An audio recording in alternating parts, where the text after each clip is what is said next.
Hey everyone, in today's video I'm going to talk about two topics at request to stream chat. The first being the TWAB talking about stasis tuning, and the second being trials being cancelled. To start with the stasis tuning, I think this graphic of a tier list helps illustrate the point. I don't know what Bungie's relative balance goals are. I don't know if they want everything below S tier to get buffed up to S tier. I don't know if they want S tier to fall to A tier, or if S and A tier fall to B tier. I just don't know. But what I do know is that the entire sandbox is interconnected. Sometimes something like a 120 RPM hand cannon makes warlocks universally more valuable because they bring an empowering riff, so all warlocks see a bit more use. Sometimes, like in the case of my Arcstrider month experiment, I noticed that a single exotic can carry something like Middle Tree Arcstrider to the tail end of A tier simply because they can abuse the armor mods Charge with Light. So with all this being said, I don't know what Bungie's relative balance goals are, but what I can tell you is what I enjoy the most. And ability usage wise, I think around this B tier is where I'm most comfortable with that in Destiny, so that the gunplay can shine more. I like guns focused with more of a precision emphasis, with the movement toned down so that the servers can keep up with it, so that the recovery rate and recovery abilities make sense alongside the time to kill. Special weapons should be special in nature, harder to find the ammo, more difficult to use, very punishing when you're not in the proper range for them, etc. That's the version of Destiny that I like the most. Is that the version that you like the most? Maybe not. Let me know in the comment section, but this is an opinion. So with all this being said, let's take a look at this. A lot of what I'm about to say is obvious. This is a day one change that honestly Stasis should have launched like this. There's a reason that I put this little gap here, is because the Stasis subclasses were so far above the pack. And the funny thing is that when Shadebinder released, it might have been up here in its own tier because of how deadly it was. But that one obviously got nerfed, and that's what I'm alluding to. A lot of these are very obvious nerfs when compared to the relative balance of other classes. Shatter Dive, remove damage resistance, 4-second cooldown between activations to Shatter Dive, which is excellent, and 4 second might not even be enough, might need to be more. Decrease blade damage 90 to 95, it should maybe do 0 because it's a slowing effect. They changed the way that the slow stacks apply by multiplying everything times 10. So instead of trying to build up a slow stack to 10, you now build it up to 100. And a 1 stack is now a 10 stack. I hope that makes sense. Target acquisition range of the Withering Blade from 12 to 8 meters. So it's not going to magnet to people unless they're in shotgun range, which is excellent. They maybe shouldn't magnet to begin with, but whatever.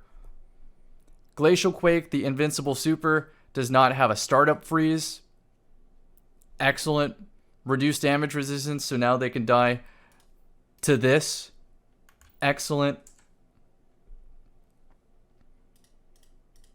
Energy cost of Shiver Strike and Glacial Quake from 3 to 7. Great. Now they don't get to roam around for 30 seconds, kill you on one spawn, go to the other spawn and kill you again. Sure, combo uses more super energy. The Shiver Strike is a get out of jail free card, and I value it much more than an offensive option, so they're basically nerfing the way that I used it, which is okay. It made it one of the absolute best Titan subclasses because of this alone. It doesn't even need the super. This is sort of like Icarus Dash, but allowing you to use the powerful Titan Barricade with something like Sight and Ramparts. Warlock is getting unchanged. Maybe it should still be changed despite that, but I don't know. I just started playing Shadebinder. I think it's one of the strongest classes in the game for a streamer because you can shut down supers without using your super. This is beneficial because I get solo supered a lot, and it's nice to shut that down.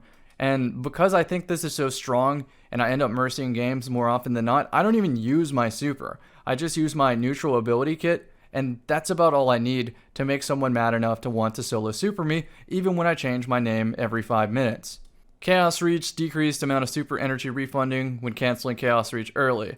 While this is still an okay change, maybe put a clause there for Geomag only, and then change the armor piercing of Chaos Reach, because that's the annoying part, is someone jumps up in the air, you know a Chaos Reach is coming, so you slide to cover and you keep moving.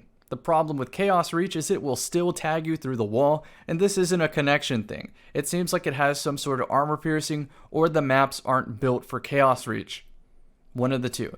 Regardless, that's my issue with Chaos Reach, not the decrease. Their neutral game is weak enough compared to the other subclasses that the super's really all it has and can carry it.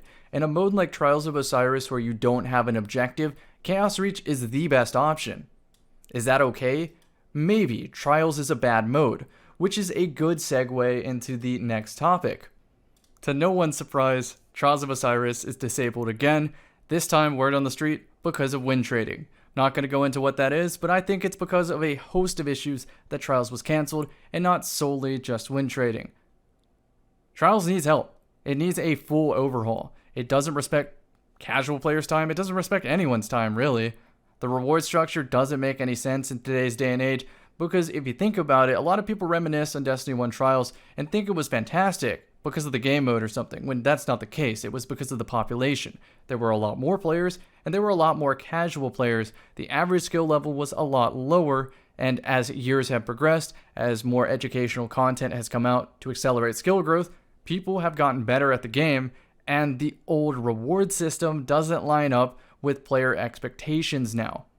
I don't need rewards to want to play Trials of Osiris, so skill creep does not really affect me because I want to play good players. The issue is the sandbox at large is not fun to play to win. So Trials ultimately just is a bad experience for me. I just wish that it, at the very least, and I'm going to hammer it in here, I guess that's a pun on Igneous Hammer, it respects player time. I'm going to show you something.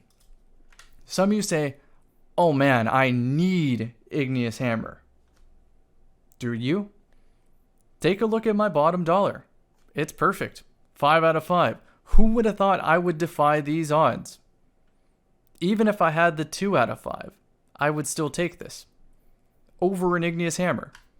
Because to get this Igneous Hammer, to get those green little stat bars, you have to go through cheaters, DDoSers, recub teams, and tourney level quality teams on that game 7.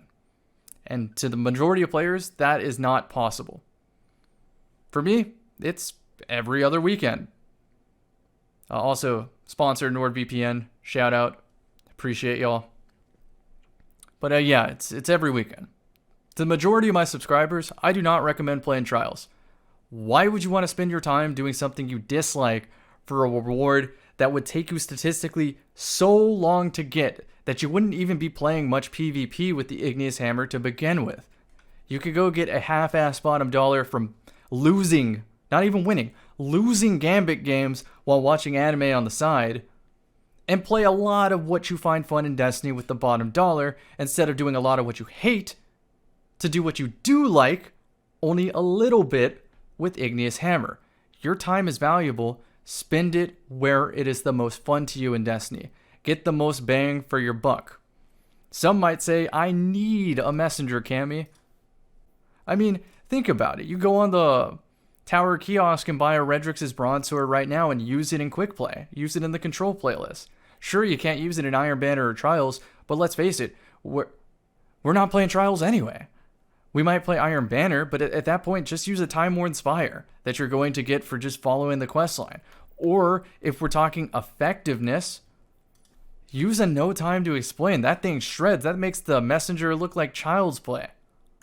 Anyway, universally, the Trials loot pool isn't valuable to me because there are comparable options. There are a couple exceptions like the Trials Sword that synergizes very well with a Warmind cell build, but you can always wait for it to be the 3-win reward and then use that as a jumping off point to improve yourself in PvP. I think it is reasonable for most teams to reach that 3-win mark within 3 losses. Is it going to be difficult? Yeah, it's going to be difficult, but it might be a fun challenge to overcome.